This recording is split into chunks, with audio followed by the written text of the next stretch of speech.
we are on camera. Today's April 12th, 2019. We're at the Atlanta History Center in Atlanta, Georgia. My name is Joe Bruckner. I'm a volunteer with the History Center. And with us today is John Lilly, who's also a volunteer at the History Center, and Sue Verhoff, who is the Director of Oral History and Genealogy with the Atlanta History Center. We're really honored to have with us today Mr. Russell Cosby. Mr. Cosby is a veteran of the war in Vietnam. He served in the U.S. Army, and he's kindly agreed to come in and talk to us about his life and particularly his military experiences. This is part of the Library of Congress Veterans History Project, and Mr. Cosby's story will become part of the Library of Congress Veterans History Project. We really appreciate you coming in today, Mr. Cosby, and look forward to hearing your story. Thank you for having me. Would you give us your full name and the city and state where you currently live? Russell Arlen Cosby, Snellville, Georgia. Born June 16, 1947, at Crawford Long Hospital, downtown Atlanta. Okay. So you're an Atlanta native. Correct, one of the few. Talk a little bit about your upbringing. The first 3 years of my life, my parents lived with my grandparents, East Lake Drive, and it was near Decatur. I'm not sure if it was a Decatur or Atlanta address. Then they bought a house in DeKalb County, near Kirkwood, East Lake Country Club, where there's a golf course that Tiger Woods recently played at. And it wasn't that famous when I was there, but our house was located near the city of Atlanta line. Murphy High School in Atlanta was a mile away, but I went to school 5 miles away at Gordon High School in DeKalb County. So I took a bus to school. Okay. Did you have brothers and sisters? I had two sisters, one 6 and one 16 years younger than me. Okay. One was 2 years old when I left for Vietnam. Wow. Was your father a veteran? He was. He was a veteran of World War I and World War II, which made him a member of a group called the Retreads, those that had served in both wars. Mm-hmm. So he served stateside in World War I and New Guinea and the Philippines in World War II. Did he talk about his experiences much? No. Mm-hmm. The one thing I remember that was in the house was a coconut with New Guinea on it that stayed underneath a lamp table, and it was there as long as I was home. I don't know where it is today, but that was the one souvenir that he had. When you were in school, let's say high school or right thereafter, did you have a desire to go into the military, or was that something you thought about a lot? Or I don't remember any pressure or coercing from my father or parents, but I think because he had served in both wars, I wanted to go in. Yeah. I just didn't realize there'd be a war going on when I got to the age. Okay. Now, what did you do when you graduated from high school? Well, in high school, I participated in track, cross country, basketball. I was in the Key Club and on the Dispatch, which was the newspaper staff at Gordon. Okay. Then I graduated in 1965. DeKalb College in Clarkston, Georgia had opened in '64, and I think today it's called Perimeter College. Right at that time it had one location. I think today there's 3.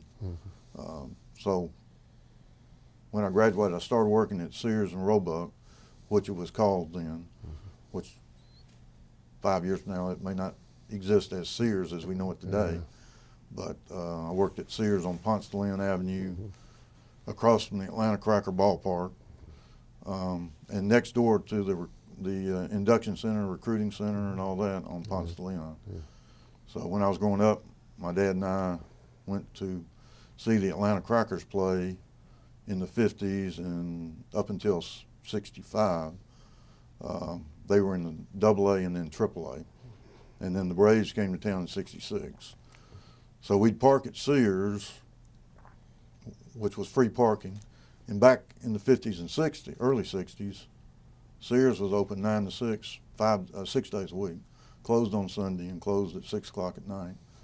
So You could park for a night game or a Sunday afternoon game Yeah. for free, and walk across the street, and you're right there at Ponce de Leon Yeah. Park, which unfortunately was torn down, and they built a shopping center that has a Home Depot. Yeah.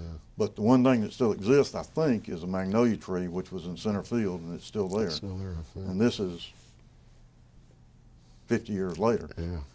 So it's still, they didn't have a fence in center field at Ponce de Leon Park. A home run, if you hit it to the magnolia tree, it was always a home run because it was a long way.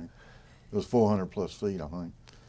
And then on the, in the right field, there was a hill with a bunch of signs on it, billboards, what it was, signs that went up the hill to a railroad track. So in 1954, when I was 7, Bob Montag hit the longest home run in the history of baseball, 518 miles, it was recorded. Because it landed in the back of a coal car, and they found it in Nashville. So, and they sent it back to get it autographed. So That's a good bit of trivia. I yeah. like that.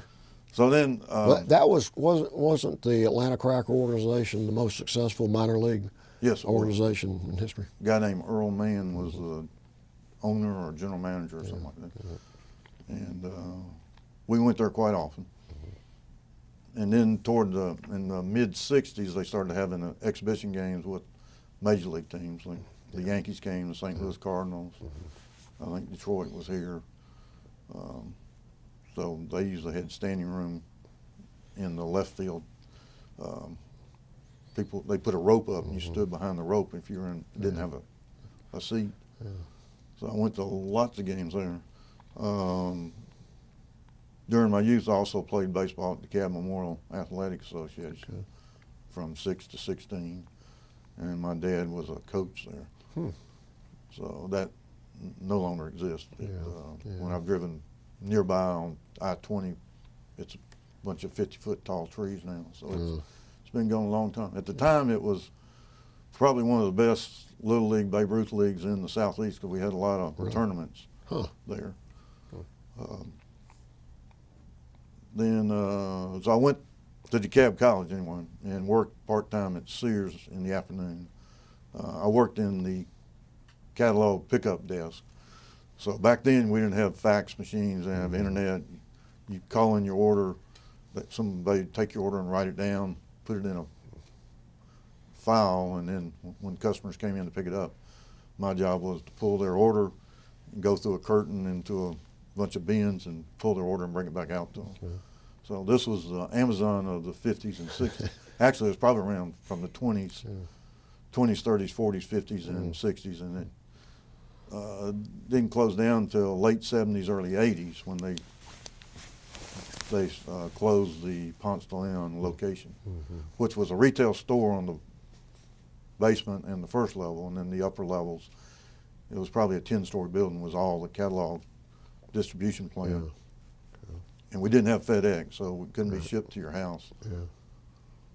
So I worked there and went to school. I kind of floundered around in school for 3 quarters and then dropped out. And me and a guy named Roger Davis, who married a girl named Connie, we decided we'd both join the military at the same time. So he went in the Air Force, I went in the Army. At DeKalb, I remember my 2 memorable courses was I took a course in bowling, which you wouldn't think was offered in college. I don't think it probably is today. And I took a course in ground proofing, which I remember that because it was an Olympic-sized pool, and there was probably 35 guys in it. We had to have our hands tied behind our back, jump in the pool and swim around, bob around actually, for 30 minutes. And we did that for a number of weeks. Then when you get good at that, then you get your feet tied together and jump in, do it again. And then the third phase, you have your hands and feet tied, jump in the pool and bob around. And I was a lousy swimmer because I wore glasses, so I hated swimming, but I knew how to swim. But there was guys in the class that were far and away better than me. But the final exam, we had to, when we jumped in with our hands and feet tied, we had to at the end we had to sink to the bottom and pick up something with our mouth Good and God. swim back up to the top. And it was a 12-foot deep pool. But the final exam was to swim underwater the length of the pool and back without coming up. So I was a little bit concerned about doing that, but I was determined I was going to do it. But the guy in front of me happened to be the best guy in the class, best swimmer in the class, because when we had free time, everybody showed off. I didn't. I just stood and observed. But he was jumping off the high dive and doing all kinds of things that I never thought of doing. But he was ahead of me. He lasted 17 seconds underwater and went about 25 or 30 feet.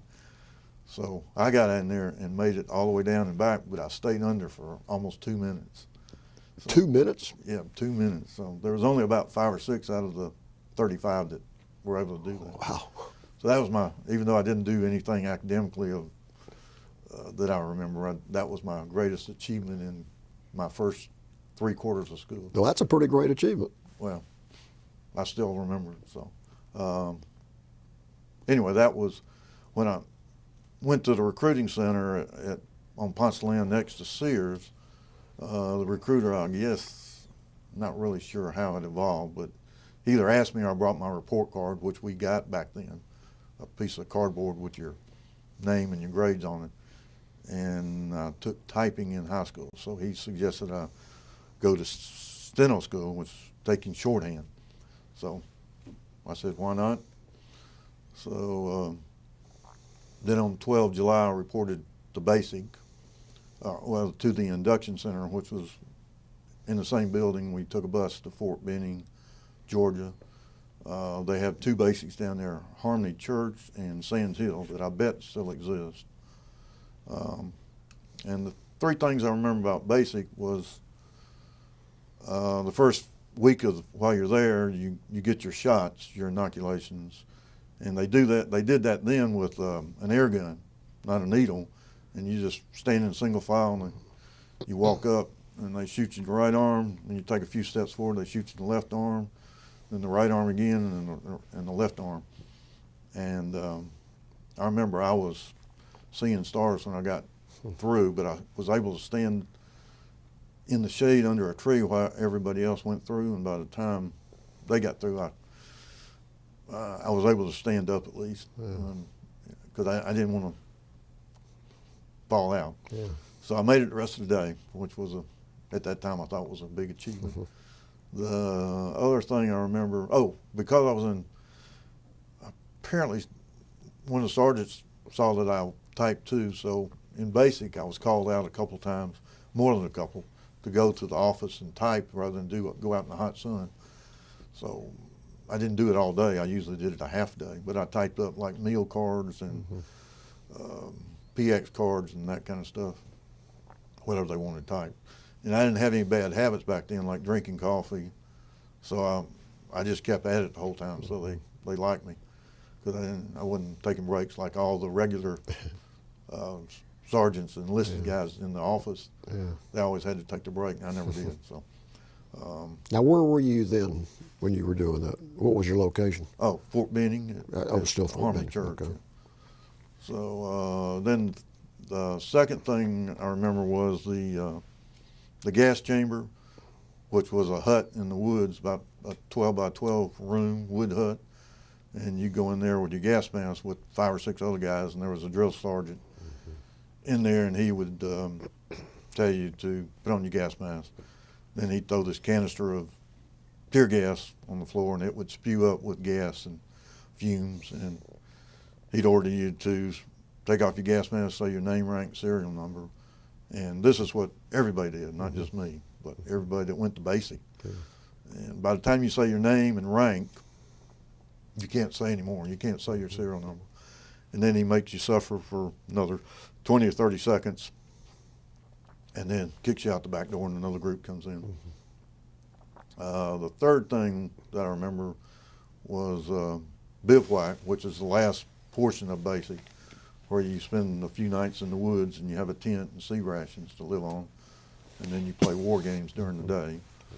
I mean, we did war type maneuvers in basic just about every day, but this was in the real woods-like setting. And then the last day, there was like a little hill, and we climbed up a ladder. This is at like 9 o'clock at night after dark. Climbed up a hill over the ledge, and they had a firing area where they had machine guns showing shooting, and they had red tracers, so you knew they were live bullets. Mm-hmm. And they were 3 or 4 foot off the ground. We had to crawl up over the hill and then low crawl underneath all that. And then they had pits, big pits, like 10 by 10 round pits with charges in them, and they'd set those off, which kicked up sand and dirt and mud all over you as you crawled along. Plus, the sound was scary until you got used to it. And that lasted for, you probably crawl across the area in under 10 minutes. Mm-hmm. Then you graduated, went home to Atlanta, and then went to my advanced individual training, which was Fort Benjamin Harrison, Indianapolis, Indiana.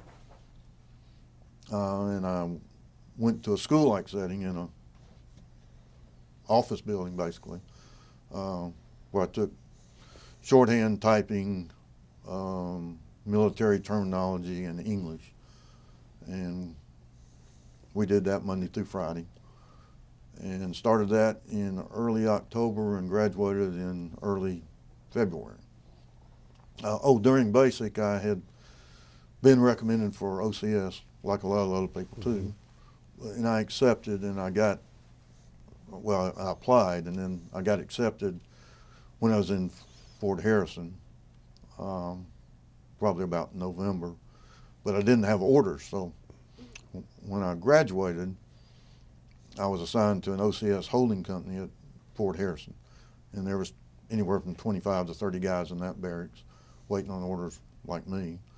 And we played OCS some because we had a second lieutenant that just got out of OCS as a graduate in charge of it. So it was kind of like part basic, but part of the time I worked for the commanding officer of the post, Lieutenant Colonel Morley, and then I went on funeral details with 2 other guys and a lieutenant all over Indiana on a certain day when there was a funeral. Yeah. We went and did the 21 gun salute and did the presenting of the flag to the family. And well, by that time, were some of those funerals for individuals who were killed in Vietnam? All of them, yeah. All of them? Yeah. And that was 1966. Okay. So I don't remember how often we went, but I just remember I went. Yeah. And that was after I graduated from steno school. Steno school, I took 100 words of shorthand, which is scribbling on a piece of paper and being able to read your scribbling. And then I typed about 75 words a minute. And everybody else in the class did something similar. Mm-hmm. Then in the OCS holding barrack, the other people in my class, there was men and women. About 90% of them went to Vietnam, and the other 10% either went to Germany or Korea. Mm-hmm. And in the OCS holding company, I remember we were woken up at 6 a.m. and had to go marching through the post singing songs like we did in basic. And then at 8 o'clock or 7:30, I went to this office and worked for a colonel most of the day. Okay. And we usually got the weekends off still. But I stayed doing that way too long. Because I wore glasses, I had to get a waiver for my eyesight, so I couldn't go to one of the 3 basic OCSs, which were combat arms. Fort Benning for infantry, Fort Sill, Oklahoma for artillery, and Fort Campbell, Kentucky for armor. And there was 4 other non-combat arms, which was Fort Eustis, Virginia for transportation, Fort Belvoir, Virginia for engineering, and Aberdeen Proving Grounds for ordnance. And there was one more I can't remember. It was too long ago. But I got orders in July, so I've been waiting actually a whole year from the time I enlisted till then was a whole year of my life. Yeah. And I was supposed to report October 1, which I was going to do. But about 2 months later, we got notified that they were closing the non-combat arms OCS post. And looking back on it now, I'm surprised because that was before the Tet Offensive, before the real buildup in Vietnam, and they were closing those posts. Yeah. I don't know. Anyway, I thought about it and then decided if it took almost a year to get orders, I might be waiting another year to go to OCS, and then 6 months in OCS and 2 more years in the military. I'd have going on 5 years, and I only wanted to stay in for 3. So I changed my mind, canceled my application, and put in for Vietnam. And the form back then was 1049 for a request for something. I put in a 1049 for Vietnam because back then you're young and foolish and you think you're not going to die. Yeah. But I got accepted to go to Vietnam in about 2 weeks. So on 12 July of 1966, flew to San Francisco, transferred to Travis Air Force Base in Oakland. The first night we were allowed to go off base, and me and a couple of guys went to Fisherman's Wharf in San Francisco, along with a lot of other military guys. And then the next day we were off for Vietnam. We refueled in Hawaii for about probably an hour, and then we refueled again in, I think it was Okinawa, and then we went to Vietnam, which is another 4 or 5 hours. Yeah. And we did the same thing everybody else did. You take a nosedive to land at Bien Hoa Air Base, and there was 4 ports of entry in Vietnam at that time. I think early years there was probably Tan Son Nhut, but in '66, Bien Hoa was where most people flew into, because that was a military-only base. Tan Son Nhut was a civilian and military at one time. So at the 90th replacement. The other 3 were Cam Ranh Bay, Da Nang, and Nha Trang, which were up country. What was your first reaction when you stepped off the plane in Vietnam? It was hot, but it's hot in Georgia, so I didn't really, it didn't bother me like I think it bothered other people, because I'd just been at Fort Benning for basic in July and August in the middle of the summer. So the difference between Vietnam is it's hot, but it's hot 12 months. It's in Atlanta, for instance, it's hot June, July, August for the most part. Yeah. And if you're here before that or after that, it's most of the time it's comfortable. Yeah. So I try not to let the heat bother me. Anyway, I was assigned to the 90th Replacement Battalion, which everybody at Bien Hoa went to. We were assigned to sleep in a Quonset hut, which was an oval-shaped metal building with sandbags around it.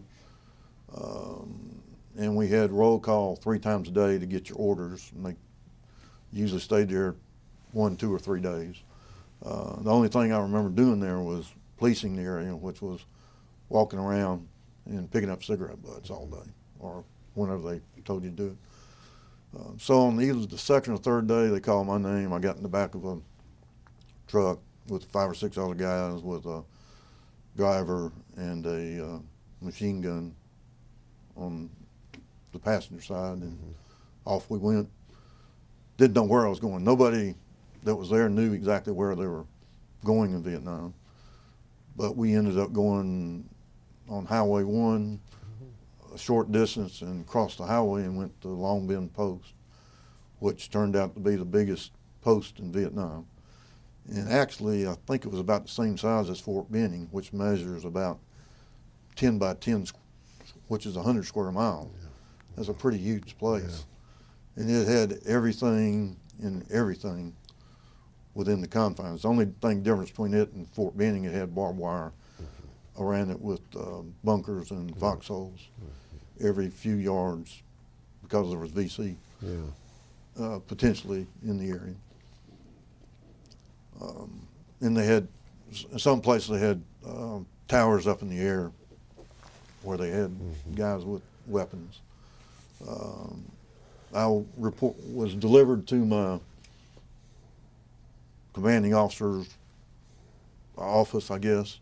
It was like a taxi cab. They drop you off wherever the order said, but the driver knew where they were. I didn't. And Then I went over to my barracks. We slept on the upstairs of the barracks. The barracks is a wood building with slats, and then it has screen wire around it so that the air can come in, but the insects couldn't, although a lot of them figured their way inside. So it was a lot of dust. That's one thing I remember about Vietnam. There was dust everywhere you went. Yeah. That was more of a concern than the heat. Yeah. And actually, I have memories of it being chilly at night because we got wind off the South China Sea, which cooled things off. Then the next day I went in with the other guys to the office that I was going to be working, which was the office of the Secretary of General Staff. And we handled the correspondence for the 4 deputy commanding generals of Vietnam. Westmoreland was the commanding general of Vietnam, which his name is well known. But he was in charge of the Army, Air Force, Navy, and Marines. And each of the services had their own so-called commanding general, who was a deputy commanding general. And the general there when I arrived was Bruce Palmer, and later it was Frank Mildren. And then there was a deputy commanding general, chief of staff, deputy commanding general, plans and operations. At the time was General Linnell, and then deputy commanding general, personnel and administration was Brigadier General Edwards. So I never worked directly for them. They didn't know me from a sack of salt because I was in the office across the hall. But my job was to go in at 4 a.m.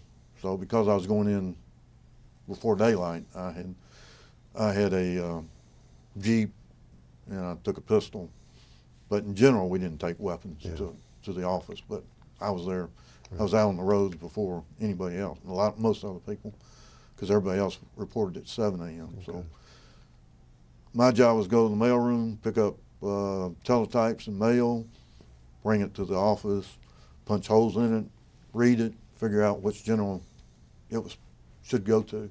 Some of it had names on it, which general, and some of it was just a report of something going on in Vietnam. And so I decided which of the 4 generals to send it to and put it in the binder and turn it in to my boss at 6:30, and they looked it over. He and a couple others worked for us. Sergeant First Class Homer Sellers, Major James McKinley Larkins from Alabama, and Lieutenant Colonel, whose name escapes me.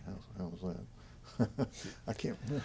Well, I assume that this material that you were picking up and reviewing was classified in most cases? Yeah, I had a top secret crypto clearance, so yeah, I saw everything they saw, but I didn't see it. I wasn't privy to the phone calls or the office visits or that kind of thing, so I just had a basic idea of things. So, but they went in they were hand delivered at 7 a.m. and they came back out with notes and questions and comments. And my job was to flip back through the books and make a copy of it and take it to the office, usually in the complex where we were. We didn't have emails or fax machines back then, so you hand delivered it to the office that would respond to the question. So, and then depending on what it was, I had to go back to the office if it wasn't back in a reasonable amount of time and find out where it was at. So I was a PFC, but I had colonels jumping when I showed up at their office, which was, I kind of snickered at the time. But that had to be fairly interesting, all in all, I would think. Yeah, I wish I remembered half the stuff I saw on the reports, because I'm sure when we left Vietnam, it was probably burned. Yeah. And there wasn't an internet to save stuff on. Yeah. So.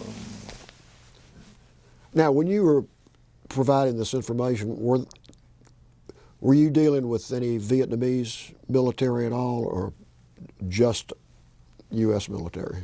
I met a few, but I'm not in the daily. Okay. They came to the office complex. Mm-hmm. We actually had a Vietnamese village between buildings outside that was built that had weapons that we had gotten, and they built little villages in there that I've got some pictures of. And all the dignitaries came to the headquarters to look at that rather than go out in the jungle and see it. So we had, like, Ambassador Bunker came, and of course Westmoreland and Abrams came on occasion, but not to go there, but they did make visits. Westmoreland was at MACV, which stood for Military Assistance Command, which was in Saigon. Let me turn. Sure.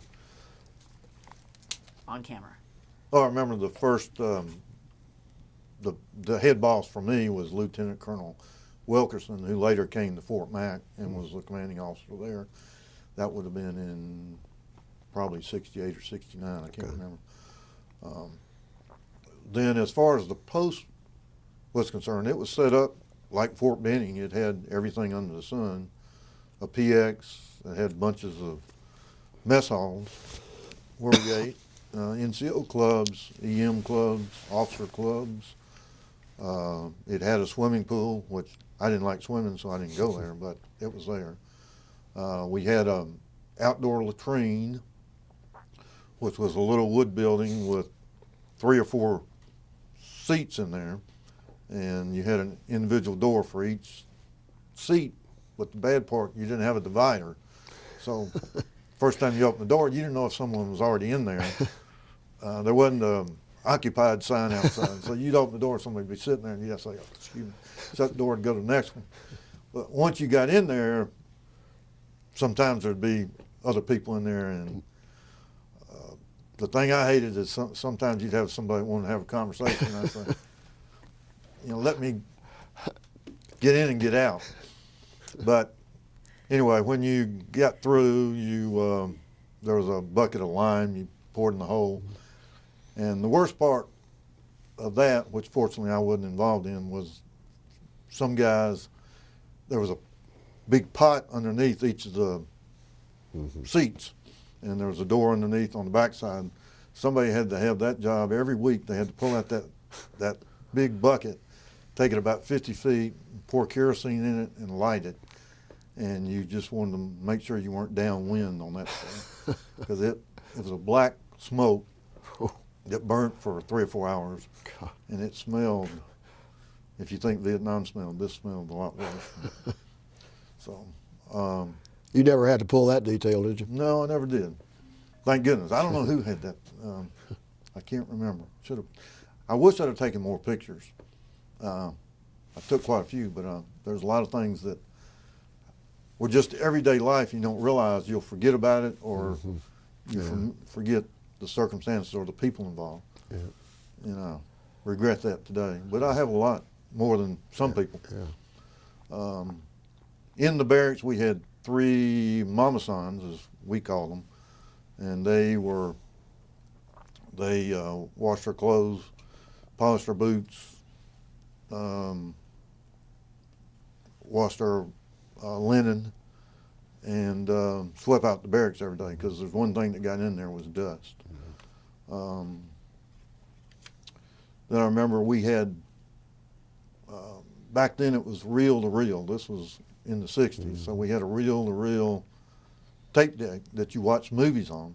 And on occasion they had a movie set up outside, and they put a big, huge parachute between 2 barracks, and you just took your own chair and refreshments and sat down between the barracks, and it had to be, it was like going to a drive-in movie. You had to wait till the sun was down to watch it. Yeah.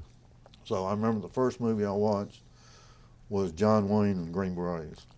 Really? So I was watching him, and that was a movie about Vietnam. Yeah. So I'm saying, I'm in Vietnam watching this movie about. That's pretty ironic, isn't it? Yeah, it was ironic. So I still remember that. Now there was other movies, but that's the one I remember, and they weren't every night. Yeah.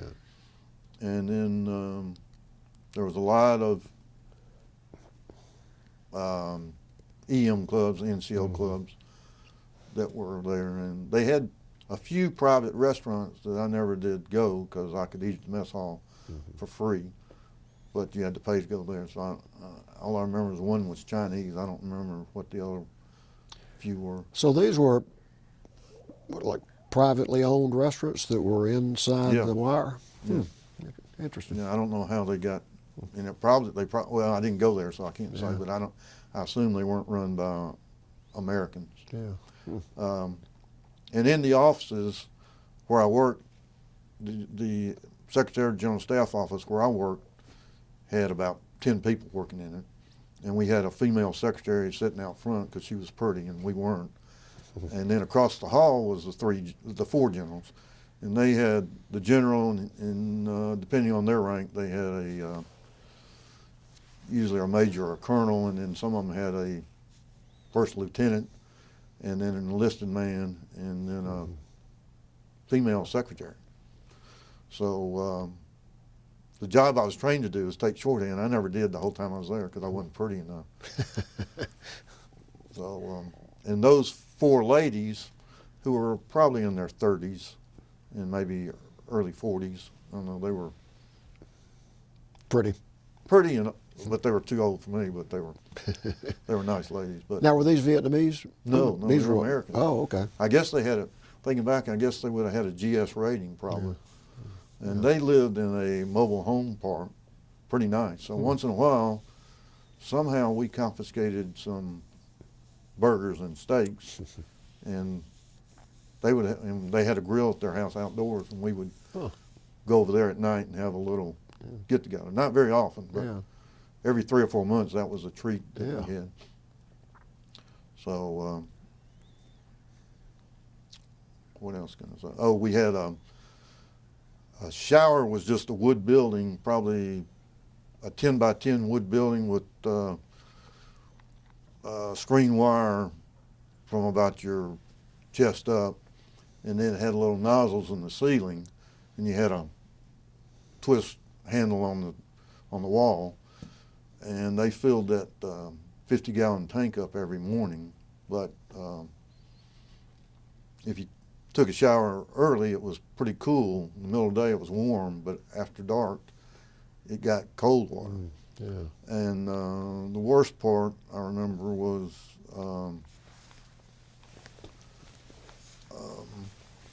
taking a shower and lathering up, and then all of a sudden, this was after 9 o'clock at night, the water started trickling down, and then it was drip, drip, drip, and then it stopped, and I had soap all over me.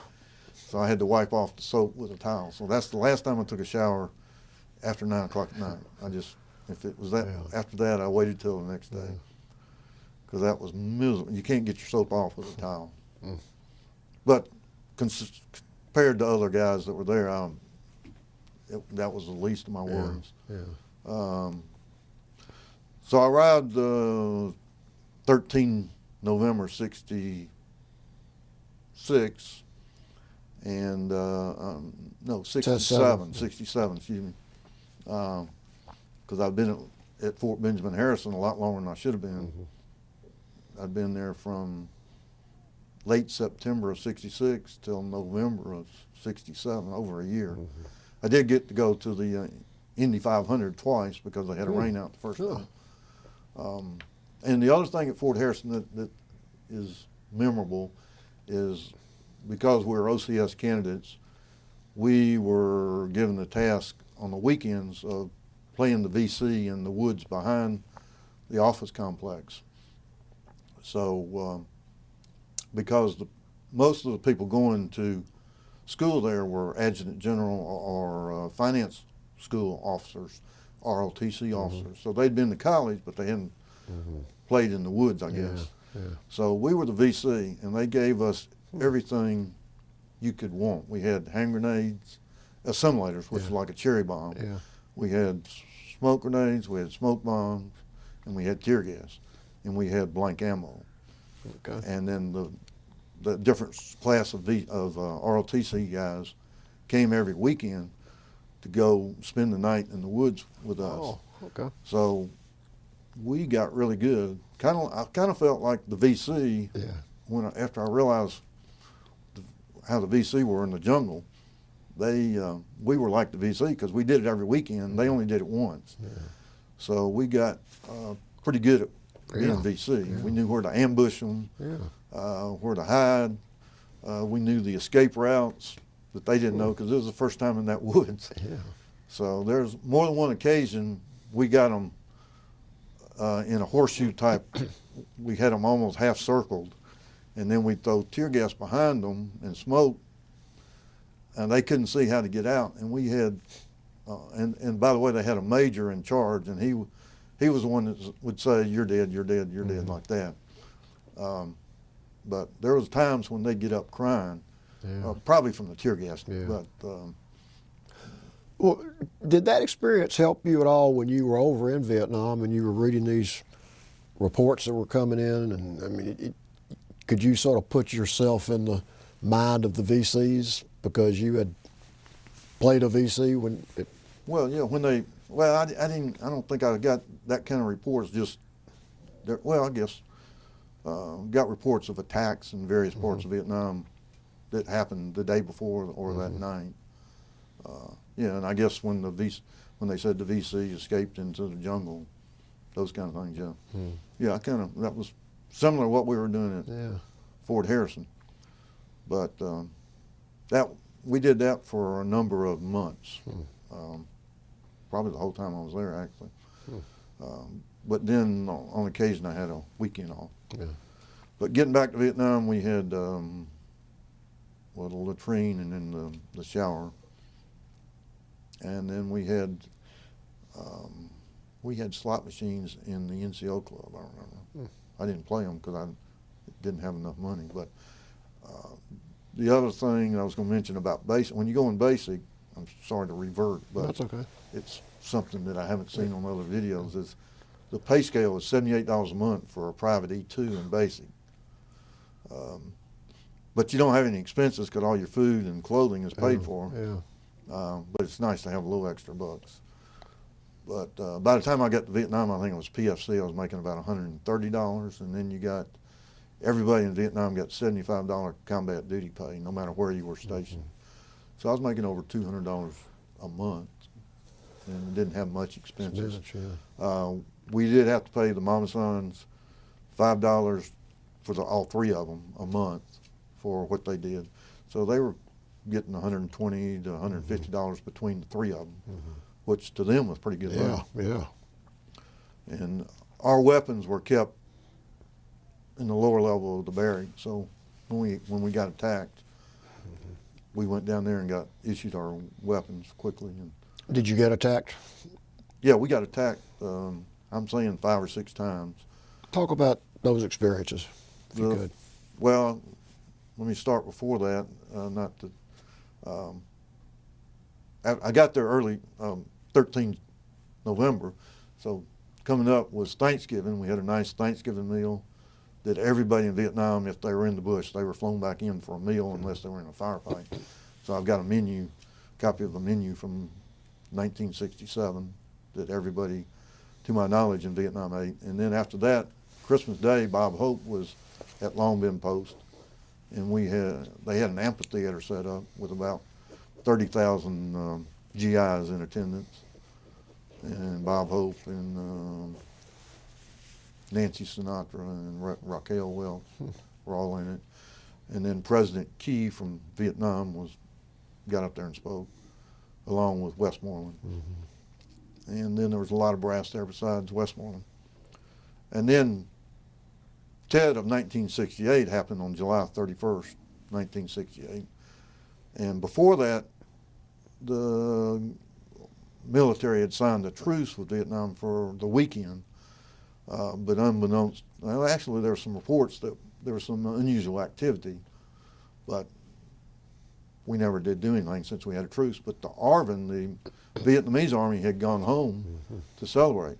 Tet is a Vietnamese celebration like Chinese New Year and like Mardi Gras in New Orleans, kind of. And it's about the same time. In fact, it may be the exact same time. I haven't checked that out. But it varies from year to year, kind of like Easter varies in the U.S.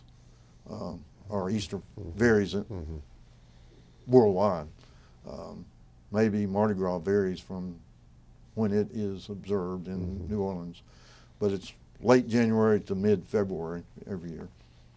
And during a normal Tet, they have parades and fireworks, and everybody parties, just like they do in New Orleans, and I've been there once. I don't know if the Vietnamese drink as much as they do in New Orleans. But, Probably not. but anyway, but a lot of, if you're working in an office job in Vietnam, you take off. If you're in the service industry like restaurants or retail stores, then you probably work during Tet. But anyway, we got attacked in the middle of the night, probably 1 or 2 in the morning, and there was a huge blast. They had hit the fuel depot, and I just remember the whole sky lit up. It was almost like daylight in the middle of the night, and our barracks went down, and everybody went and got their weapons, and we stood around the sandbags, and word came that they were coming. The barbed wire around the post happened to be about 150 yards away from where we were, but it was over an embankment, so you couldn't see the jungle or where the fire department was going, but you could hear it, and it didn't sound like something we wanted to deal with. But and we'd been to basic, but that was the extent of our training. We didn't, on a day-to-day basis, shoot our weapons, so everybody was concerned. But that went on for 20 or 30 minutes, and then they had a Puff, what we call Puff the Magic Dragon, flew in, which was a oversized helicopter with Gatling guns, and he sprayed the area for about 5 minutes, and after that, that section was a done deal. So we were relieved. We were on red alert the rest of the day, so we stayed around with our rifles, but that was the end of the attack at that particular point. The interesting other thing that I remember is this: when they first hit, the sky lit up like daylight, and by the time the sun came up, there was a smoke cloud over the whole area, so all you could see is orange glow around the edge of the black smoke. And so when the sun came up, it was almost like dark most of the day. Did you lose any personnel near where you were working? Or I did not, but I understand in correspondence with the female secretary that the captain of our company got shot in the head. So I don't know the details. I don't remember the details, but her name was Noreen Holtz. I remember that. The reason, well, I'll tell you about her later, something that she helped me with after I was back.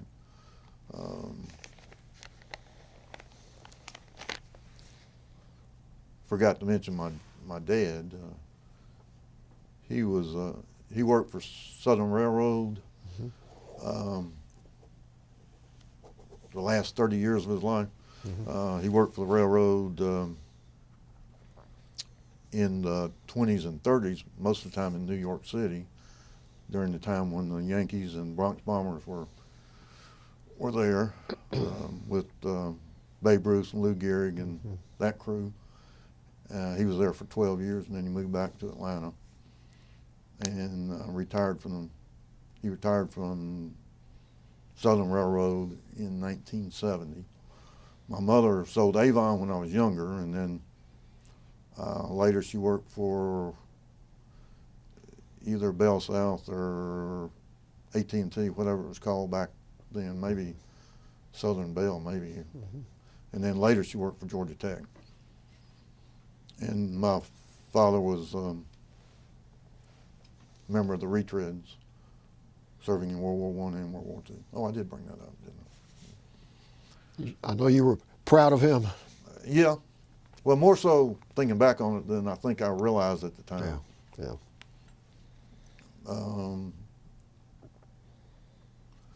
So anyway, I went to work at 4 a.m. Because I went in 3 hours before everybody else, I got a break in the middle of the day to go back and catch up on sleep, have lunch, and then I went back, and we worked till 7:30. And in the barracks were everybody that worked in headquarters, not just the barracks I was in, but a number of them, because it was a big complex, probably hundreds, maybe thousands of people. On the post, Long Bend Post, there was, in '68, there was over 50,000 military people there. There was over 500,000 at the end of '68 in Vietnam. And so they did everything from, there was mechanics there, a lot of trucks were parked there, and there was, the generals had a little village near us where they had an individual little cottage, little house, and 4 of the guys drove the Lincoln Continental for the generals and took them to work, took them to lunch, took them home, took them to evening activities if there were some.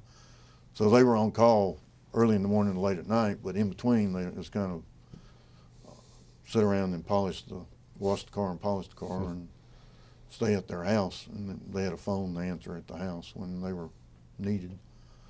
So on occasion I would go over there if I had a day off. I didn't get many days off. We usually worked 7 days a week, but once in a while we got a day off. When it was, I'd go over there and listen. The generals always had a stereo in their house, so we'd listen to the stereo. No. And then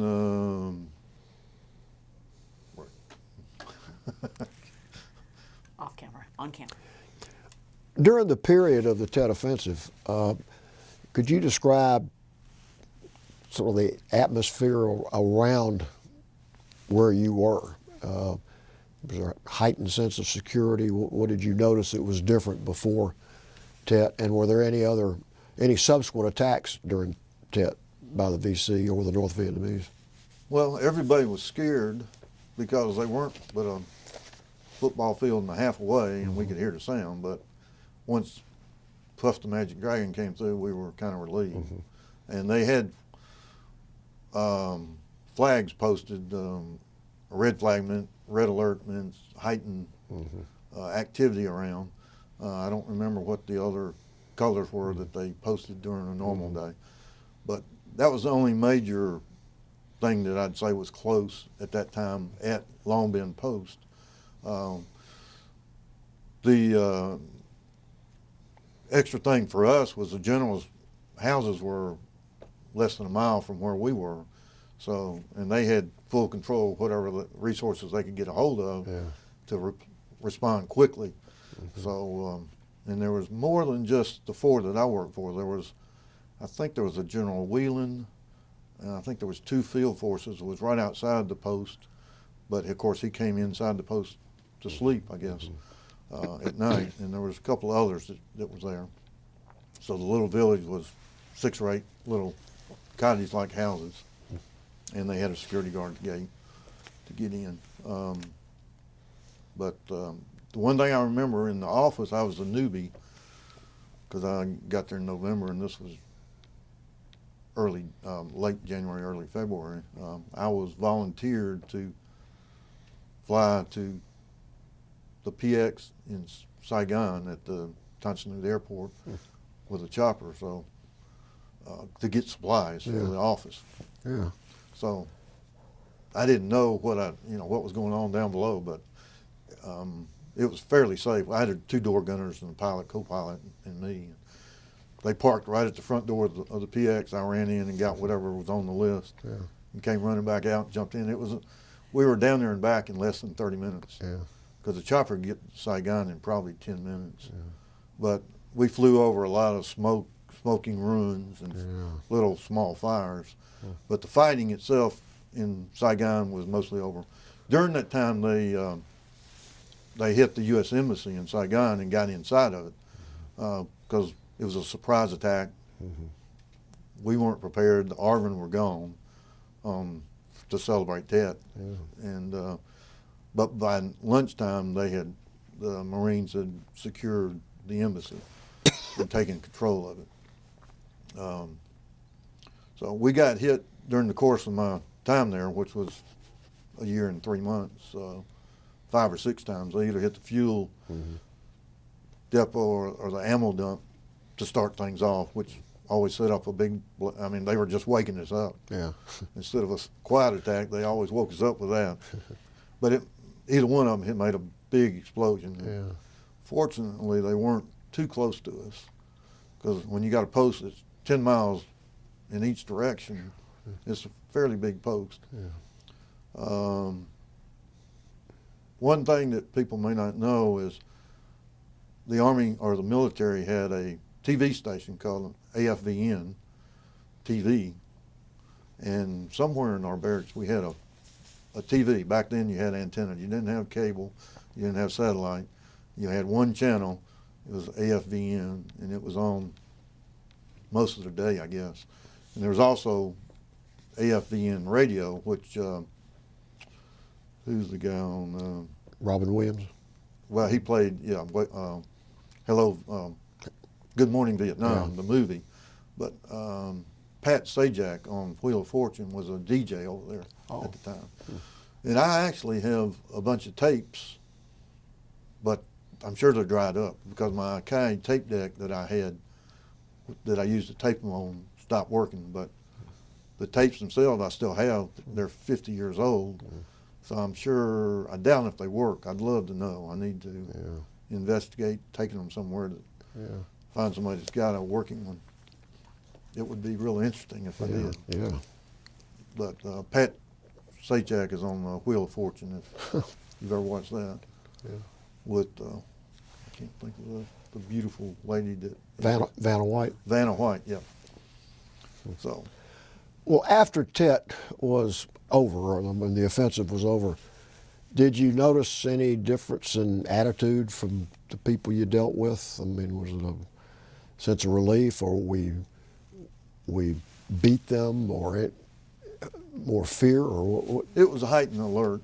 After it was over, too. Yeah, everybody was more, I think for a few days we took our weapons to work. And when I first went, I had my own Jeep and I took a pistol, but after, when I started going in at 7 in the morning with the rest of the guys, somebody else took my job. We rode an Army bus with screen wire on the windows to keep anybody from throwing anything in to the bus. But I think that was more for off base, because we didn't really have that concern on base that I'm aware of. So we rode to there. Now, one time we got hit when we were at work, and the drop ceiling in the office fell in on top of us, and the windows, they weren't glass, they were plexiglass, I guess, because they just got blown in. They were like a 48 by 48 window just got blown in, so they were just popping all over. But the maintenance people that they called in came in and put them back in place next day or two. So that was the scariest thing, when when the ceiling fell on top of us, and it was a huge blast. I'm not sure what it was or where it hit, because we got under our desk until coast was clear. Because they never did. There was never any machine gun fire or rifle fire that I'm aware of nearby. There may have been in the distance. Did you ever go outside the wire and go to any villages or towns around there for any reason? Yeah, I did. Went to Benoit, which was a little town right outside the base. And I went to Saigon on occasion, some on business, some when I had a day off. And I'll mention the famous street in Saigon, which was Tudo Street, which is now named Dong Khoi. Dong Khoi is the name as of 1975. And I stayed one night at Hotel Rex, which had it was about an 8-story hotel, and it has a restaurant and bar on the top floor, so you can see the whole city.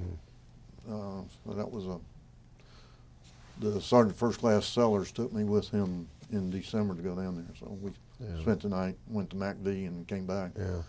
Delivered some I don't remember what we delivered, but some paperwork. So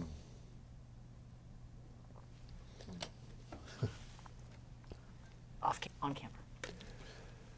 Did you have a chance to walk around town in Saigon or Benoit or any of the towns you went in? yeah, the few times that I went to Saigon, I get to walk around. I didn't go if there was a chance of something happening. Of course, you never did know that, but most of the time it was a safe city to walk around in. And usually go down for the day and come back in the evening. And I also got the guys that ran the heliport. There was the two Cannon brothers and one other guy. They were in the barracks. So if I had a day off once in a while, I'd go to Vung Tau, which was the R&R in-country R&R, which the guys in the bush went there for a few days. I only went there. Usually I'd get let off at 6 o'clock instead of 7 and catch a chopper, go down there in 15 minutes and get in a hotel, and then the next day I'd be on the beach and fly back that afternoon. And it was fairly secure except during Tet. Yeah. And Tet went on at Long Binh just for the first day, to my recollection. Then, and Saigon was mostly under control by the end of the day. The big city that it was hit was Hue, and that lasted until early March. And there was a lot of fighting, and the VC unfortunately killed a lot of all the political leaders, all the Buddhist monks, and all the teachers, for the most part, were killed. And a lot of civilians too, but they targeted the leadership of the city, which was sad, and Hue got destroyed. It was kind of central Vietnam. You spoke a little Vietnamese. When you would go the few times you were able to get out into Saigon or Benoit, did you communicate with the Vietnamese and leave any impression with you? Oh yeah, they were very friendly. And I took a course, I went to night school at the office complex. I don't remember, it was probably 2 or 3 months, once or twice a week, so it wasn't a full course in Vietnamese like the guys that went over there that were fluent, but I knew enough to get around, and I still do. But yeah, they're very friendly, and the Vietnamese women were beautiful when they wear a dress called an ao dai, which was long and slim, and even the school girls wear the same kind of outfit, and they wear a uniform to go to school in Vietnam. The guys and the girls. They don't wear individuals. It's kind of like the Catholic schools here. I don't know if they're like that today, but they are. That's what they wore a uniform. It was dusty. There was huts next to buildings in downtown Saigon, and Tudo was the Peachtree Street of Saigon, where all the GIs went.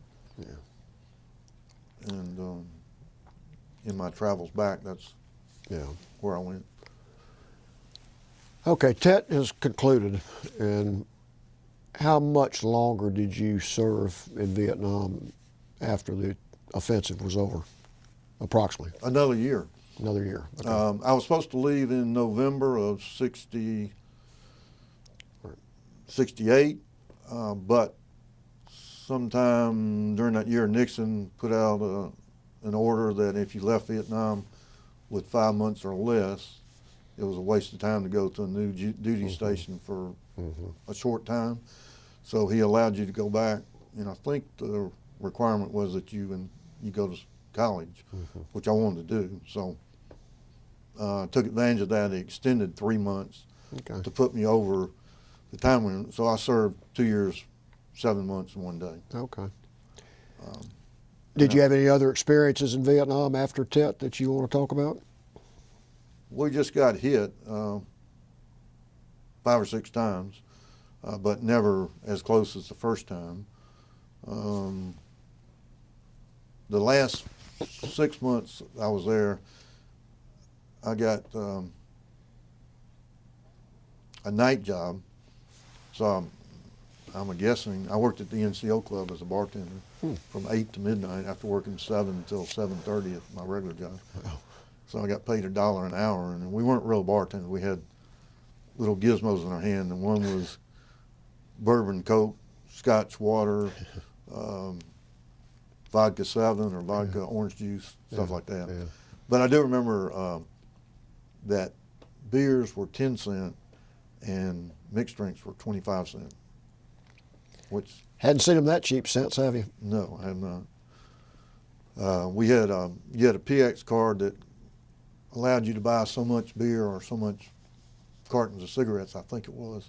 I didn't smoke, so I don't remember. But and I wanted to mention that the guys in the office in Berets where I were at, there was no drugs like a lot of people perceive about Vietnam.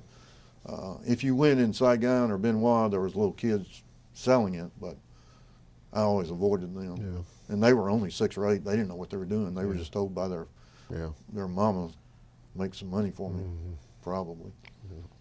So at the time, Bien Hoa Air Base was the busiest airport in the world, and I had a subscription to the Atlanta Journal-Constitution, which was, back then there was a Constitution in the morning, Journal in the afternoon, and today it's mostly online. The AJC is combined as one newspaper, if you can find the paper version of it. And I also had a subscription to Atlanta Magazine, which I got once a month. Now, it didn't arrive on time. It was always 2 weeks behind. Same thing with the music that they played on the radio. It was always a few months behind what was going on in the U.S. Yeah. So we, you didn't notice it except when you first got there. Right. Yeah. But after that, it was fine. I got to go on a couple of R&Rs. I went to Tokyo on the first one, flew into Yokohama, spent a day or two there, and I actually ran into a high school classmate on the airplane. His name was Gary Lee, and we hung out together in Yokohama for a day or two, and for some reason we split up. I went to Tokyo, and some of this is coming back because I'd written letters home, and I recently read them. I don't remember some of this stuff like I'm talking. It's only because I read these letters. But I went to a Tokyo Giants baseball game, and I stayed at the Hotel Nikko in KKO in the Ginza district. And I think it was 5 or 6 days that you had R&R. And then because I extended, I qualified for another R&R, which I went to Taipei, Taiwan, and had a good time there sightseeing. Well, it was quite an experience to be able to go to those two cities after, living in the States your whole life. I mean, I've been out of Georgia, but I hadn't been out of the U.S. until I went in the military, and that was true of a lot of people. Yeah.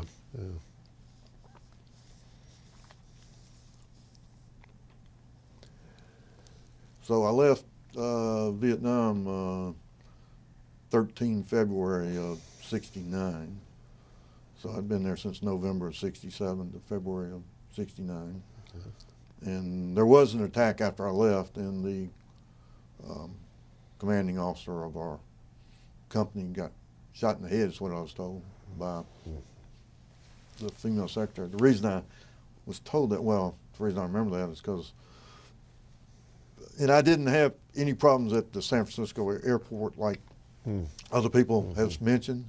I think I probably changed into civilian clothes at Travis Air Force Base. But somebody did steal a camera out of my bag. And the one thing that I forgot to mention is before I was leaving, I realized I needed to take more pictures for the memories. And me and this other guy took a Jeep and went out in the boondocks into the jungle, and all we had was a pistol apiece. And we went a couple miles into the jungle, and coming out, the MP stopped us and said, you guys know what went on here yesterday? And I said, nope.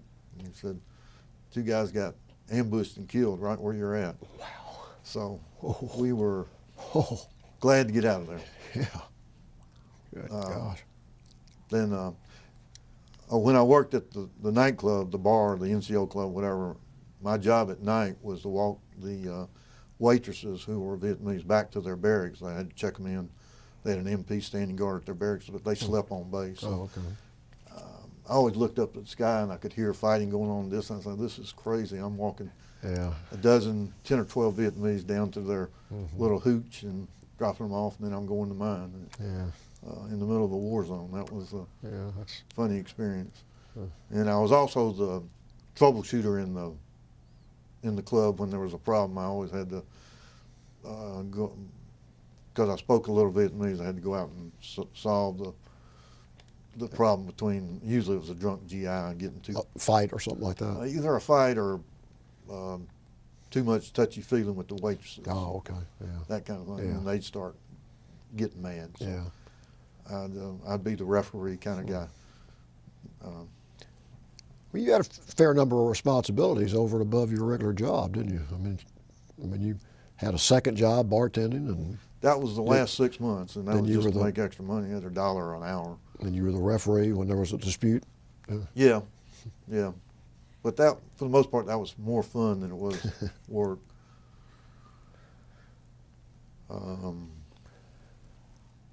That's about all I remember. We want to talk about your post-Vietnam experience, but before we do, if you can access them, I'd like you to show the Christmas card or the card that you got that you showed us previously, the in Vietnam, that, Okay. and describe what it is and who sent it. This might take a second. That's okay. Oh. Turn the camera off. That's okay. Got it. This was kind of yeah. this was a Christmas card signed by the Mama Sons in the barracks. I got 3 of them. So Hold It- it in front of your face. Kind hold of. it up to my Yeah, face.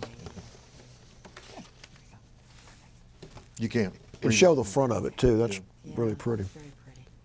Yeah. So I got 3 of these at Christmas, and I was the only one to get one. Yeah, that had to make you feel pretty good that they thought enough of you to do that. Yeah. Well, when I first got there, I wanted to learn the language, so they had helped me as well as going to school. So Yeah. Also, if you can access one, I'd like to get a picture of you that was taken when you were in Vietnam and put it on the video. Do you have a picture you could hold up of you when you were in Vietnam? yeah. I don't know which one would be best.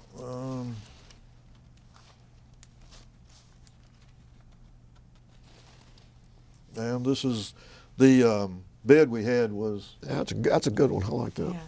like that. We had the mosquito mesh around us because there were mosquitoes, A little higher. There you go. Yeah. and the mattress was one of the roll-up kinds, so it wasn't very thick. And when we first arrived, you were told to take malaria pills, but it messed up my stomach, so I think I'd rather have malaria than have that every day. Yeah. So I stopped taking them, and it didn't. I never got malaria, so I'm glad about that. They did have dentists on post, so right before I left, I went. I had 3 teeth worked on, some cavities filled and a tooth pulled, because I didn't want to have to pay for it back here. Yeah. So I was going to mention one tidbit of information. The city of Saigon has changed names. I won't mention the name, but if you fly there, the airport terminology is SGN for Saigon. That hasn't ever changed. It's kind of like in China. Everybody today knows Beijing, but before that it was Peking. Yeah. The airline, like ATL is Atlanta, is not then it's not Beijing. It's PEK for Peking. Yeah. So those things never change. Yeah.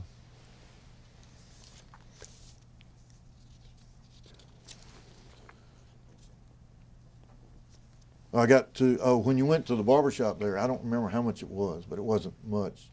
You got a haircut, it's usually Vietnamese guys, and then they give you a massage when you get through. They do this chop, chop, chop on your arms, and then they massage your shoulders, and then you're done and out. But that's something you don't get in the States.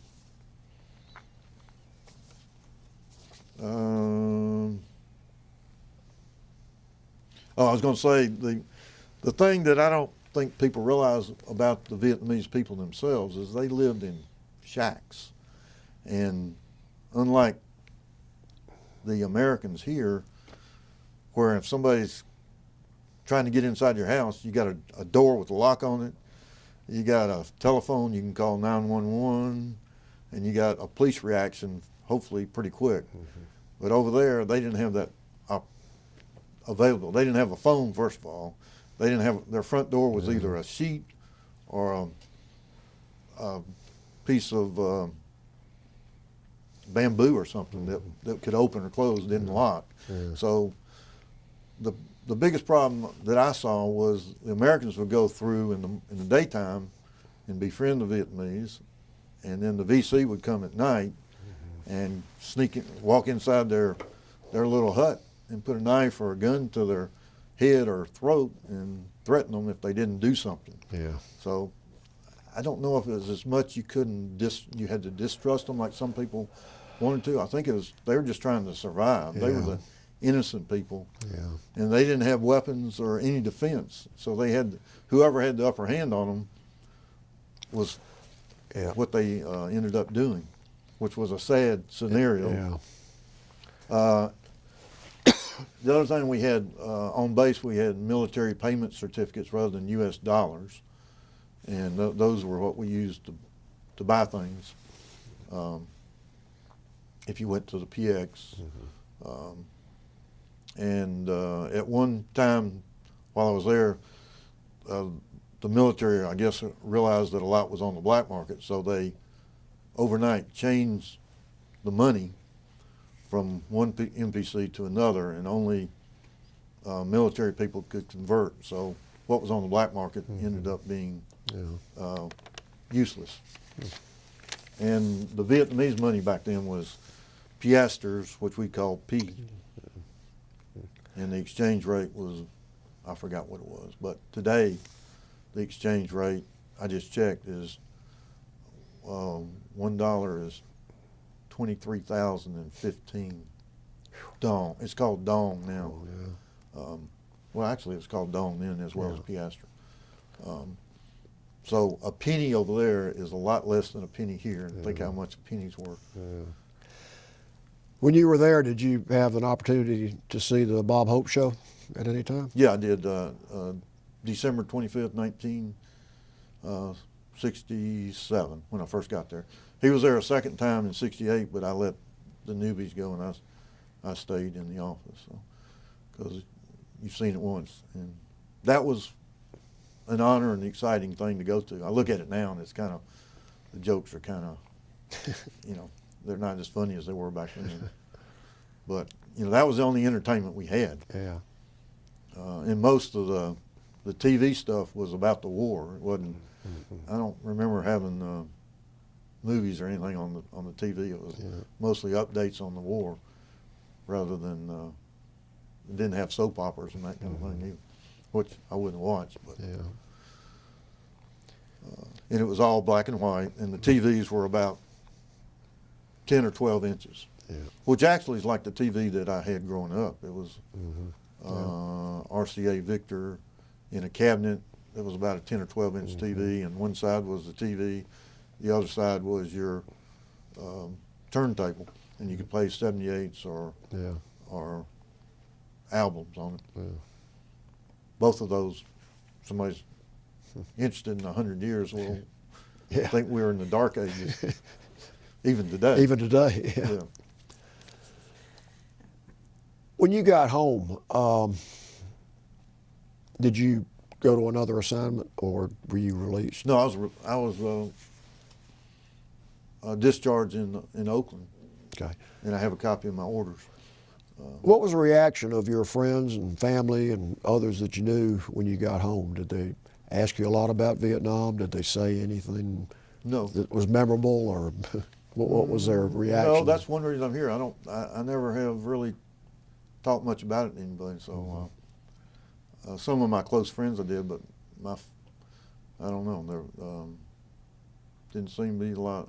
I got a job, went to work, and Yeah, tell us about your post-Vietnam life, and eventually I want to hear about the trips you made back to Vietnam subsequently. But talk about.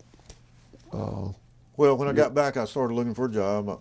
I remember I bought a 1965 Ford Mustang, which was Pretty cool car then. cool then, yeah. Because I'd saved enough money to either pay for most of it or pay for all of it. And I wish I had it today. But I looked for a job, and then I went back to visit. Since I'd worked at Sears, I went back to visit my friends there, and this manager, Blythe Gabriel, liked me, so he talked me into coming back. So I started working there, and I worked 17 years with Sears in various management jobs at different stores, all in the Atlanta area. And then there's a company called Walmart that was coming around. So they started in the late 60s, but they start being felt to a greater degree in the 80s. And in like 84, Sears started making blanket offers to anybody that wanted to leave the company for, you got paid like for every year of service you got so much. So they made 2 offers, and I turned them down, and then the 3rd offer I had my plans set, so I took it and left in 1986 after working 69. Oh, when I came back, I think one of the requirements for getting early discharges was going to school. So I went back to DeKalb College. I graduated, and it was a 2-year college back then. And after I graduated, I transferred to Georgia State and went to night school. And I graduated in 1976 after going from spring of 69 till summer of 76. Finally graduated. Yeah. So I worked at Sears till June of 86, and then I opened up my own store called Team Spirit, which was a sports fan store. And my last job was at North Lake Mall, and opened up a store across the street in Briarcliff Village on Henderson Mill Road. And I had pretty good success there. And then I got a kiosk at Perimeter Mall, and my key to getting in there was I had this talking mascot for about 40 universities that was $40 back in 1986 that sang the fight song. So that was a pretty good seller, and I had one of these kiosks in the mall. There was 50 of them at one time, and I was doing pretty good. So that was the Rouse Company, who also back then opened up or were in charge of Underground Atlanta here, and then they had other malls. So because I was doing good at Perimeter, they got me to go to Augusta Mall and Columbus Square Mall and Georgia Square in Athens. So but that was only for the holidays, except, well, I stayed in Perimeter Mall for a number of years, but I went to Augusta Mall, and the lady down there, the leasing lady, was really good with her rental. She gave me a small rental amount and then paid percentage rent when I got over a certain dollar amount of sales in a month. So it's something that if you had a bad month, you didn't get hit with a lot of rent.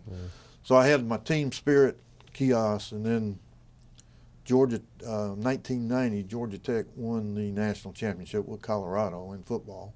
So I opened up a Georgia Tech national championship kiosk beside it.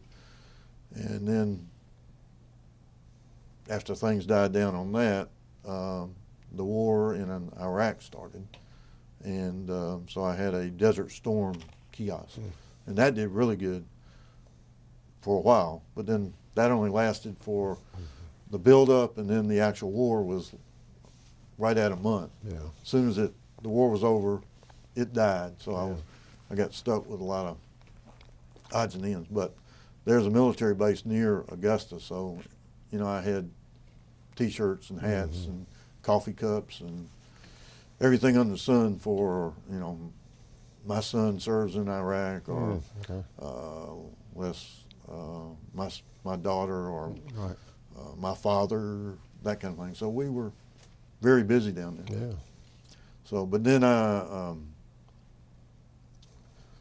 got tired of working 7 days a week, and one day a week I had to drive to Columbus, then Augusta, and then Georgia Square Mall.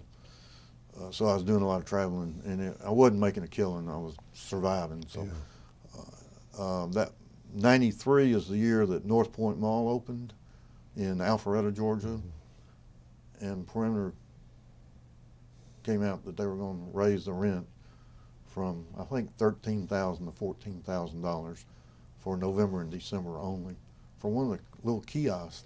Yeah. And I said, 20% of my business is coming from Alpharetta, and you're going up in the rent. I'm working 7 days a week, so I went back. I closed down and went back to work for Sears, but this time I went in flooring sales, and I worked there from 93. I actually went to work at North Point Mall, and I worked there from 93 to 2000, and in sales for flooring, and shortly thereafter Sears got out of the flooring business. So I had left right before that. Then I went to a company called Decor, which is no more, but it was a Home Depot Expo copycat that opened up in Buckhead, right there across from Phipps Plaza. There was a nice store in Mall of Georgia, Fayetteville or Riverdale, and then at Arbor Square in Douglasville. We opened up 4 stores, like Home Depot opened up their original 4 stores in Atlanta in 1981. The 2 people that started it were ex-Home Depot executives, and unfortunately they didn't have the success that Home Depot did. So they tried to be a Home Depot Expo type store, and it gave people the impression that it was an upscale, and that didn't fly. So we lasted until, they started closing stores in June. My first job was measuring for flooring. There was 4 of us, and they laid 3 of them off and kept me on. And then at the end of July, they were paying me a salary. And I knew the writing was on the wall, because all of a sudden I was doing measures all over the city of Atlanta, which was a big drive area, but they started giving the measures to the installation company that subcontracted with us. They were paying them $35 a measure, and they were paying me a salary. So then they offered me a job at the Buckhead store, which I took, but that was around the 1st of September, and 9/11 happened 2 weeks later, and on September 17th, on that Sunday I went to work, and on that Monday I was off, and they had a store-wide meeting that I didn't have to attend, but somebody called me and said, they just closed up. There's people in the parking lot waiting to go in the store, and they won't let them. So then I spent the next 13, 14 years with Lowe's, and started out in flooring, and then I got in various management positions that I stayed at. And Would you like to say anything about your family? You're married, I know. yeah, I'm married. My wife's name's Rainey. I have 2 sisters. One's 6 and 16 years younger than myself. Okay. So the younger one was, I think I mentioned, in '66 when I left, she was 2 years old. Yeah. Wow. When I came home, she was, I guess, 5. Gosh. So my mother was quite a bit younger than my dad, 24 years. Okay. So, and they actually got married. Off camera. When we're going to go On back, camera. You obviously like newspapers because you got the Atlanta paper overseas. Was there a local paper or a local? There was a Army military paper called the Stars and Stripes, and I think it was just 5 days a week. And I think it was printed in Hong Kong, but I'm not positive on that. And that was distributed all over Vietnam. Yeah.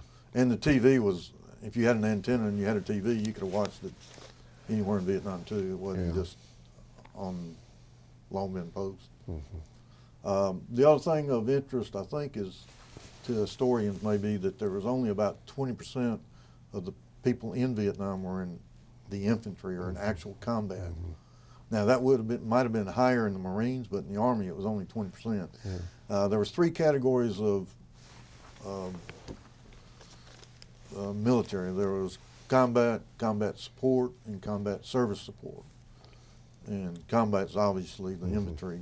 Combat support was if you worked at a fire base and shot mortars against the enemies. And then combat service report was the mechanics. We had a band over there. I don't know how many, but I know we had at least one that came to different ceremonies and performed. Which I attended when Westmoreland left and Abrams took over command sometime after the Tet Offensive. I mean, there was a lot of vehicles to be taken care of and maintained. The post that I was at, Long Binh had paved streets, had stop signs, speed limits, MPs. I think I got a ticket one time for speeding. Yeah, I was never at Long Binh, but it sounds like it literally was a city. Yeah, it was. Well, I mean, the base was a city. Right? The city I live in now is Snellville, Georgia, and it's 20,000, and it's a thriving. If you drive through there, you know it's a thriving community. This had 50,000, over 50,000. Wow. But that was at the height, which was 68 and 69, and then we started cutting back. I wasn't there, but I know I followed the war, and we left Vietnam on April 30th, 1975, when the last person left. You've made a couple of trips back to Vietnam subsequent to your military service over there, is that correct? Right, yeah. I went in 1968. 1998, excuse me.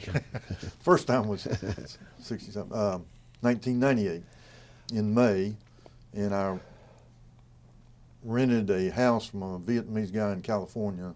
I don't remember how I got in touch with him, but he had a 3-story house in this Vietnamese neighborhood, and by the looks of it, it looked great. And I got in there. It had a kitchen and a little sitting area for a living room with bamboo furniture with cushions. It was nice. And it had a telephone, which was surprising, a landline phone. Remember, this was 1998. The front door, they had the bars, like a burglar bars that we would have here, and that's all they had. And you lock the door you got a lock on the outside. When you go in, you unlock it and bring it inside and lock it from the inside with the same lock, like a padlock. But anyway, it's 3 floors, and I thought, when I got there, I was living in a mansion, but I went upstairs. All the doors to all the rooms except the bedroom I was going to stay in were locked, so I don't know what was in there. But my room was a blow-up air mattress bed. And there was roaches climbing around. And the bathroom was a toilet and somewhat of a sink. And in Vietnam and all of Asia, most of their houses are made out of tile. So the bathroom was all tile, but there was no shower. You just stood in front of the toilet with a garden hose and sprayed it on you. You didn't have a nozzle for pressure. It's just hold it up and let it go down. And if it was too early, it was just like 1968. It was chilly. If you waited till the middle of the day, it was warm water and it was warm outside. So you didn't want to take a shower early or late. But I stayed in this little neighborhood, like a cul-de-sac of homes, and I remember a couple of the neighbors came by and welcomed me, and the fact I spoke a little Vietnamese helped. And then I also, I hired a car and driver, and by my request he didn't speak English, so I had 2 weeks of getting around with just me talking Vietnamese to him to force myself. So we went. I had done some volunteer work in Atlanta in Chambly, which is commonly referred to as Cambodia. But I took. They asked me if I'd take some clothes to an orphanage over there, so I said yeah. When they gave me all the clothes, it was like 2 suitcases full, and I didn't even have room for my stuff. But anyway, I agreed to take it, so I took it over there. I think I had to pay a added fee, but so I took it. I got the driver to take me to not to the orphanage, but to this house that delivered it to the orphanage, I guess. And then they turned around and invited me for dinner another date. So I went and did that. And when an American is over there and you go to eat, or you're invited to a Vietnamese house, it's a major event, because there was only like 6 or 8 people at the dinner table. The family that invited me, and then they had their relatives, I guess. This was 20 years ago, so I don't remember all the specific details. But I remember outside there was a group of about 50 people just hanging around, because there was an American in the neighborhood, and they were peeking in the windows and all that. But I had a good time. And then another, I had a student at Good Shepherd Services, is the place I volunteered at in Chambly, and he had his mother's sister. He wanted me to go visit her and his grandparents, so I got the driver that took me to his house, and then I invited his aunt to go with me around Saigon as a kind of a tour guide. Yeah. So I had the driver as a tour guide too, but which she did. And then the grandfather asked me, "What are your intentions?"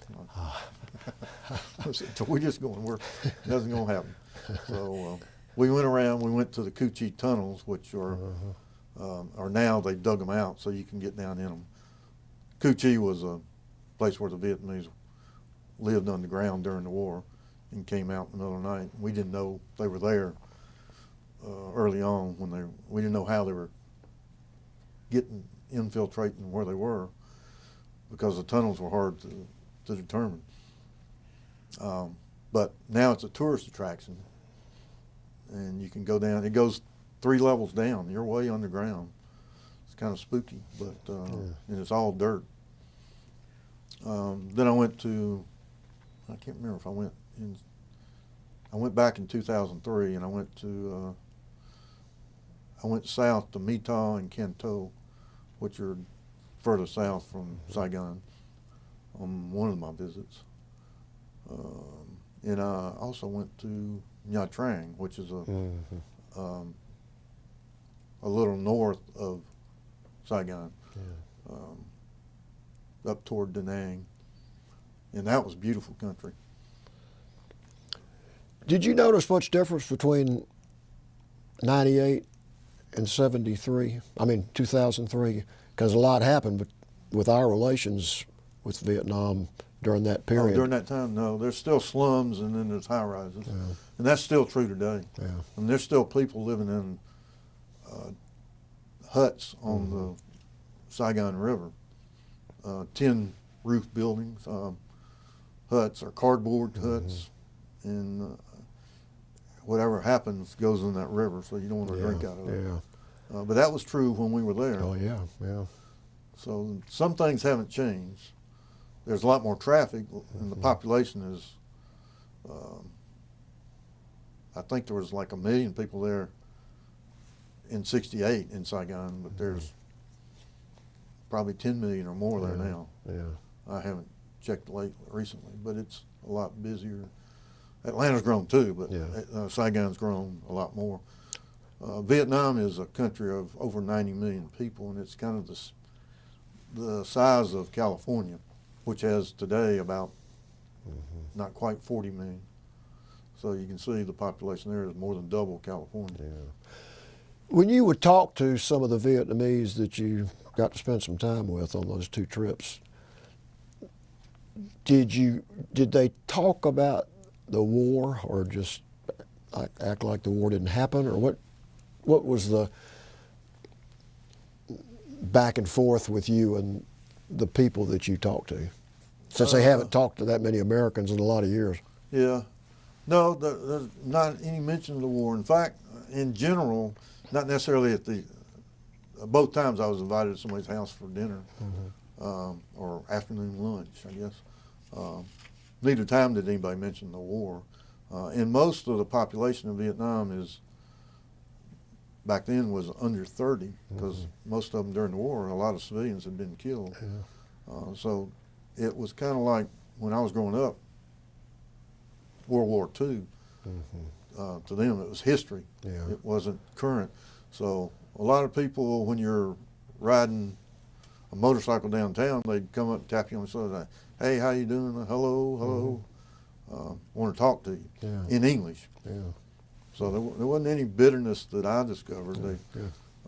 In the second visit in 2003, I went over to this university, and I played basketball with a bunch of kids. We played from 4 o'clock in the afternoon until it was too dark to see. Gosh. And I was younger then. But after that, then I decided to walk through the university, and one of the teachers came out, and we started talking. So he asked me to teach his class, and that was the last 3 days I was there. So I taught his class, and it was a pretty big sized classroom, about 50 people in there, and I've got a picture of part of it. And I taught that class in the second class. When we started, it was about 50 people in the class. When it ended, the word travels. Gosh. That's one thing about Vietnam. The word travels without even when I was there before, it travels. Yeah. And before I finished, there was 100 people outside. Wow. And they don't have glass windows, they just have openings, which I guess they have shutters that they can close at night, but they didn't have. So those were open. Everybody was sitting in the windowsill and standing outside in the in the corridor, looking in. Wow. Because there was an American there, Yeah. not because I was anything other than an American. So I gave 2 classes, and I went back the next night and did the same thing. What was the substance of the class? What were you instructing them in or talking about? They had a book that I went by, but I kind of ad-libbed. Okay. Like I taught them American history. I remember I taught them Wow. how many states are in the U.S. And That was quite an experience for them too. Gosh, to be able to. Because I mixed in English with Vietnamese, so Okay. that kind of got their attention. Yeah. And, you know, anybody in a foreign country appreciates it. If you, even if you're not fluent, if you attempt to speak their language, they like you and respect you for it. That's right. So I mean, even in the little village, the second time I went and stayed in the hotel, both I stayed in Tu Duc, which is out near Tan Son Nhut, Yeah. and then I stayed downtown Saigon. Okay. And I think I spent, that house I rented the first time was $15 a night. The driver and car was $20 a day, and I had to pick up his meals, and if we had to buy gas, I had to pay for that. Yeah. But that was fairly cheap, and he'd take me anywhere I wanted to go from 9 to 6. Gosh. The second time I rented a guy to go to Nha Trang, which turned out to be a lot longer by their roadway, which is not as good. They don't have freeways like we do. Yeah. So it took 7 or 8 hours to drive there, which was longer than I wanted to really drive. Yeah. But after I got there, Nha Trang was beautiful. Right on the water, isn't it? Yeah. And I went out on one of those boat cruises, and they caught fish and cooked them on the ship, on the boat. Yeah. It wasn't a ship, it was a little little boat that held maybe 50, 100 people at most. Not even 100. Well, you got to really go out and see how the people live. I mean, Yeah. That's great. And then I went to eat every day at this restaurant, and in fact, that guy told me he was moving to Virginia in the next year or so. They had the paperwork in the process. The owner of that restaurant. Yeah. Unfortunately, I didn't get his name, and Yeah. if we didn't have the internet, or Yeah. I didn't back in 2003 or '98. I had a cell phone in 2003. I didn't have one in '98. Are there any other pictures that you have that you want to show on the video? I mean, Let me glance real quick and see. On camera. before we conclude today, we'd like to see some of the articles that you brought with you that are special to you and be special to people that watch this. And I think you pulled some out. And could you go ahead and hold Sure. them up to the camera and explain what they are? Okay, this is a welcome to Fort Benning for basic training. This is the front. This is a hand-drawn map of probably that's Harmony Church. There was two basics at Benning, Harmony Church and Sand Hill. You can see it's handwritten, hand-drawn. This is what was called MPC, Military Payment Certificate, that was used in Vietnam rather than the U.S. dollar. This was the Vietnamese dong. This is 20 dong, which is 20 dong is useless today. When I first got there, this is the menu that everybody would have gotten. Yeah, that's good. Probably everybody didn't save. And there's what was served that day. And I want to point out, everybody that was in Vietnam should have got this similar meal. Even the ones in the boonies were flown in somewhere, some base camp, and we're supposed to be eating that. And this is the famous latrine. Towards the light. Turn it a little. Yeah. There you go. The other one. There you Okay. go. Yeah. That'll work. So you can see in the background you got screens to keep the air flowing. And then this was two of the ladies that worked in the office building, and I was in charge of them, kind of to tell them what to do every day. And then this is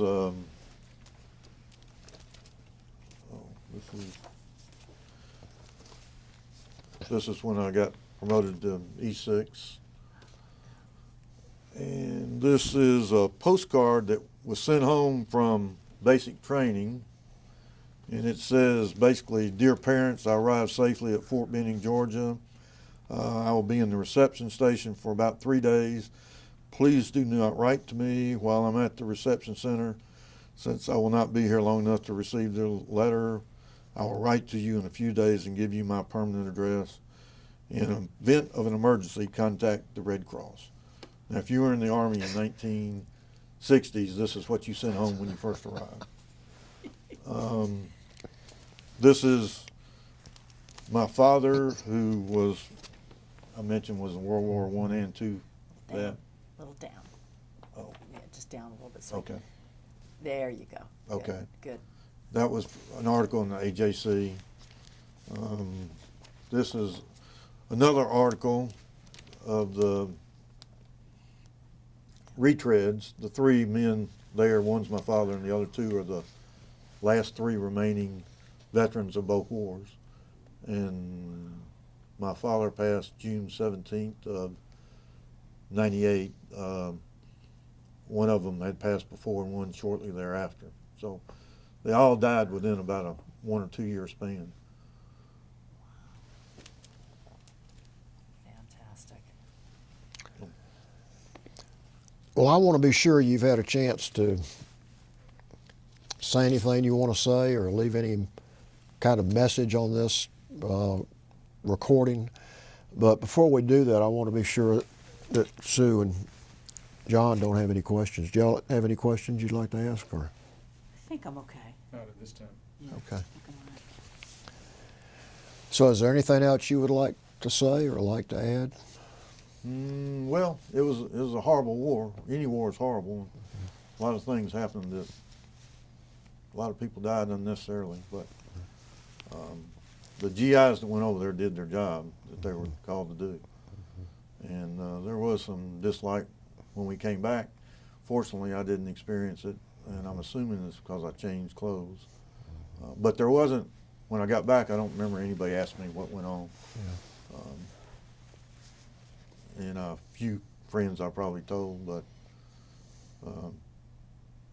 probably because my sister was a teenager and my other sister wasn't old enough to know anything.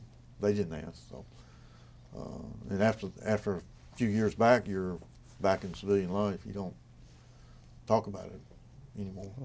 It's only in recent years that because of this interview, I started thinking and researching. I read a lot of letters that I wrote home that I really didn't know I had. I just knew I had a bag of something, and I looked through it. I got a lot of dates and memories brought back to me by reading the letters I wrote. So I'm glad they were kept. I wish my mother had kept the baseball cards I had. I wouldn't. I'd be a millionaire. by now. Millionaire, yeah.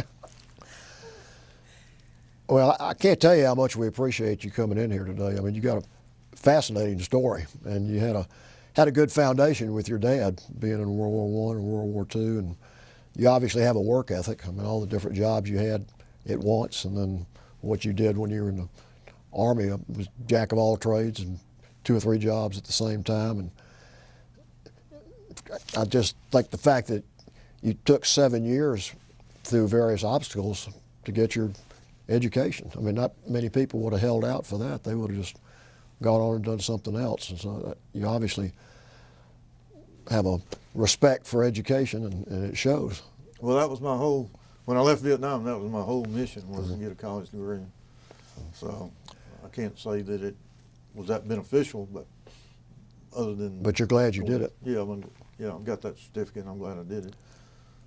And finally, the fact that you went back to Vietnam twice, and that you took clothes for orphans and you dealt with the Vietnamese, I mean, that's really, I think, important to our country, that we've got Americans who are going over and not just getting off a cruise ship and getting back on, but you went in and helped people. Yeah. And I think that had to have a lasting impact on those college students that came to watch you do your lecture. So, I mean, you should really be proud of that. Well, I was happy, yeah. But I think if anybody that was there would go back, they would have a different opinion of Vietnam, even if they were in a worse situation than me and were getting shot at. The people today don't even think about the war. Just like I don't think about World War I or II. I think about Vietnam, and unfortunately I don't think about Korea, which was ongoing when I was too young to know. But Americans are kind of people they look up to, and they want to be seen around them. So that's why at these invitations to dinner, they had 50 or 75 people in the front yard just hanging out. They didn't say anything. They were just hanging out, peeking in the window. And you kind of feel like a movie star. But I was far from it. Well, I think that's an appropriate way to conclude the interview, and I want to really thank you for coming in here, and thank you for your service. Well, thank you for having me. Thank you so much, and welcome home.